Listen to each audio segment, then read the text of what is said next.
नमस्कार, मैं मीनू खरे। आज मेरे साथ वो हैं जो पूरी दुनिया में विख्यात हैं, पूरी दुनिया में प्रख्यात हैं, फिर भी किसी परिचय के मोहताज नहीं। दो अक्षरों का उनका परिचय, जल। जल पुरुष स्वयं वो है। नाम है भाई राजेंद्र सिंह जी। मैग्सेसे पुरस्कार उनके नाम के साथ अक्सर जोड़ा जाता है, लेकिन मुझे लगता है जो उनका काम है वो सभी पुरस्कारों से बहुत ऊपर है।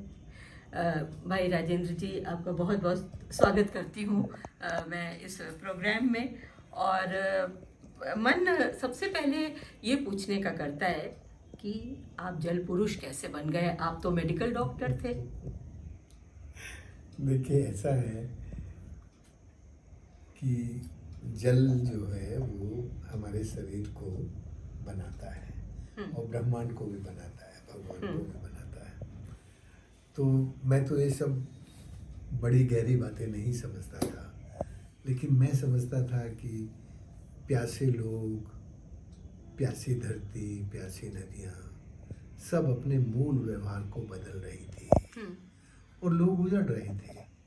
तो गोपालपुरा गांव में जाके एक बूढ़े बाबा ने मुझे कहा कि दवाई पढ़ाई छोड़, पानी का काम कर। तो मामू काका के कहने से मैं पानी के काम में लग गया और फिर मैंने देखा कि इस छोटे से पानी के काम से धरती में पानी आ गया, नदी में पानी आ गया, लोगों की आंखों में पानी आ गया, पूरा बेपानी समाज पानीदार बन गया।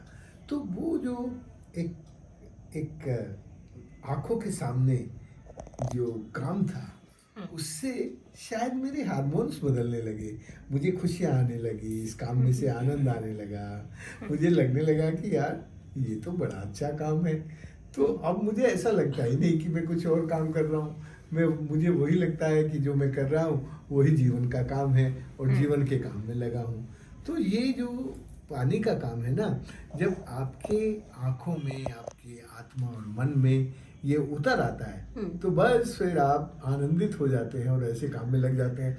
इसलिए अब मैं आज देखो, थोड़ी सी उम्र में 50 साल के अपने कामों के, इस पानी के काम के प्रयास में मेरे जैसा मामूली आदमी, जिसकी कोई मतलब कोई बड़ी औकात ना हो, कोई बड़ा आदमी ना हो, वो कहे कि मैंने 23 नदियाँ जिंदा की हैं। बड़ी बात है, बहुत बड़ी बात है। एक नदी का जिंदा होना एक सभ्यता और संस्कृति का जिंदा होना है। और राजेंद्र सिंह आपके सामने कह रहा है कि हमने अब 23 नदियां जिंदा हो गई हैं हमारी। चंबल में, बारा में, बनास में, अलग अलग बड़ी नदियों में जो छोटी नदियां हैं उनको शुद्ध सदा नीरा बना के बहा दिया। क्या बात है। तो शायद लोगों ने इसीलिए कहना कहा होगा। पहले लोग जोहड़ वाला बाबा कहते थे, फिर पानी वाला बाबा कहते थे। आजकल उनको जल पुरुष शायद अच्छा लगने लगा तो जल पुरुष कहते हैं। मैंने तो कभी किसी को मना नहीं किया ना। मैंने ये कहा कि मुझे पानी बाबा मत कहो, मैंने कभी ये भी नहीं कहा जोहड़ बाबा मत कहो। और अब जल पुरुष कहते हैं तो मैंने कभी ये भी नहीं कहा जल पुरुष मत कहो। अभी कुछ बहुत सारे बड़े लोगों ने कहना शुरू किया कि ये तो जल ऋषि हैं, जल पुरुष नहीं, जल ऋषि हैं, तो मैंने उनको भी मना नहीं किया। भाई जिसका जो मन है वो कहो। मैं कहा, मैं तो जो कर रहा हूँ मेरे काम की वही गति है पुरानी, और वही सोच है और वही तरीका है। तो मुझे ये सचमुच मालूम नहीं कि दुनिया मुझे जल पुरुष क्यों कहने लगी, मुझे पता नहीं क्यों कहने लगी। आप मेडिकल डॉक्टर हैं। हाँ। और आप अब जल के डॉक्टर बन गए, जल पर काम करते हैं। ये जानना चाहूँगी आपसे, अक्सर आपके व्याख्यानों में मैंने सुना, आप कहते हैं मैंने 2 दिन में 2 पीएचडी की। हाँ। ये कौन सी पीएचडी है और इसका करिकुलम क्या था, और इसके आपके थीसिस के, आपके ये जो पीएचडी करे थे इसके गुरु कौन थे? ये जरा जानने की बड़ी जिज्ञासा है। मानू काका, जिनकी उम्र 73 साल थी, अनपढ़, एक शब्द लिखना नहीं जानते, पढ़ना नहीं जानते, बस उनकी जो उनकी जो ज्ञान की गहराई है वो मस्तिष्क में और आत्मा में दोनों जगह है। और उनके जो जीवन के अनुभव हैं, उन अनुभवों की जो अनुभूति थी, उस अनुभूति से उसने मुझे सबसे पहले कुएं में डाला, सूखे कुएं में, और डाल के बाहर निकाल के पूछा कि तने कुएं में काहे देखा रहे? तो मैंने जो देखा था बता दिया।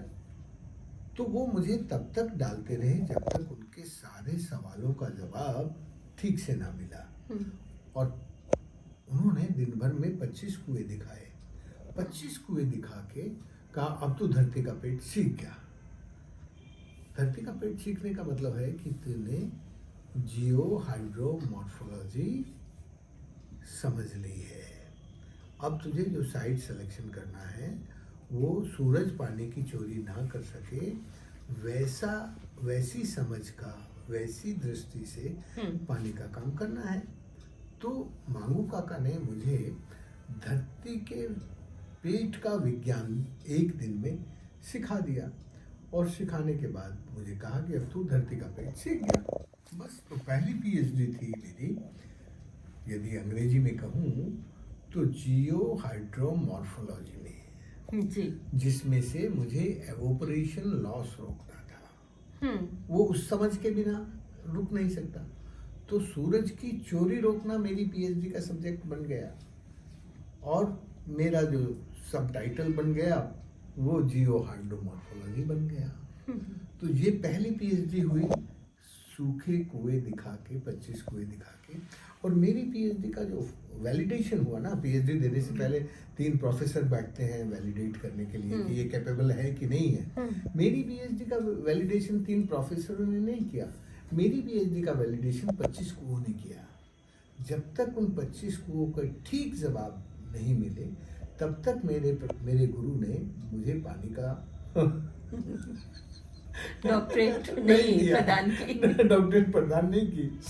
और दूसरे दिन सुबह 6 बजे बुलाया, वहाँ पहाड़ पे जहाँ से वो नदी बहनी शुरू होती थी वहाँ से जाके चलना शुरू किया। और उस दिन उन्होंने जहाँ बहुत तेज ढलान था वहाँ पर उल्टे बांध बनाना, जिसको कॉन्वेक्स डिजाइन का डैम कहते हैं।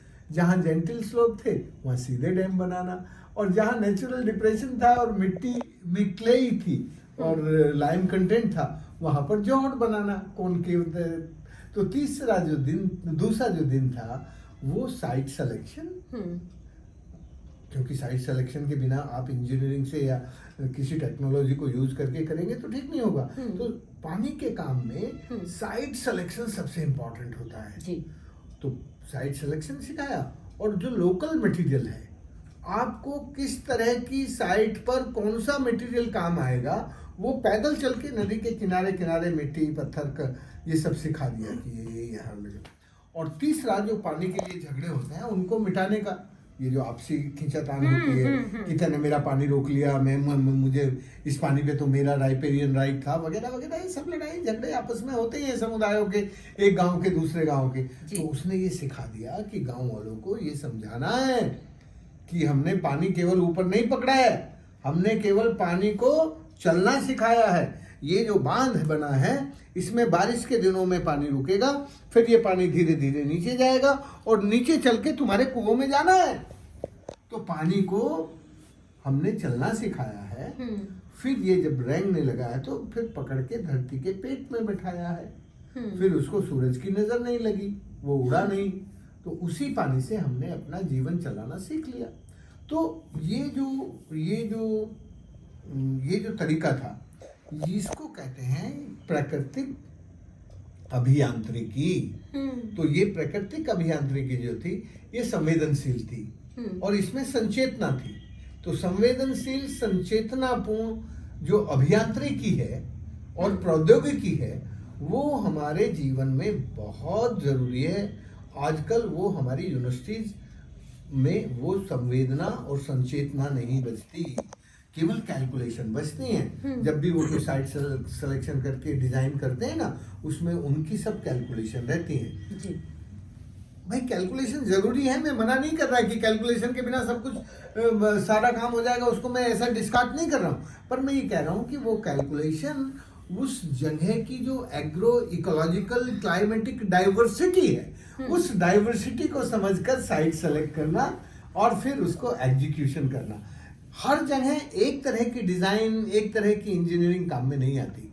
जितनी तरह की डाइवर्सिटी हमारी एग्रो हाइड्रो इकोलॉजिकल क्लाइमेटिक में जोन में है, उतनी ही हमारी उस डिजाइन में होती है। जी जी जी जी जी जी, क्या बात। तो दूसरा जो पीएचडी थी हमारी, वो थी नेचुरल इंजीनियरिंग की, और उस इंजीनियरिंग में संवेदना थी और संचेतना थी, बस सिंपल। तो आप बड़ी बातों को बिल्कुल अलग तरीके से कहते हैं। आज आपसे पहली बार मैं रूबरू होके बात कर रही हूँ।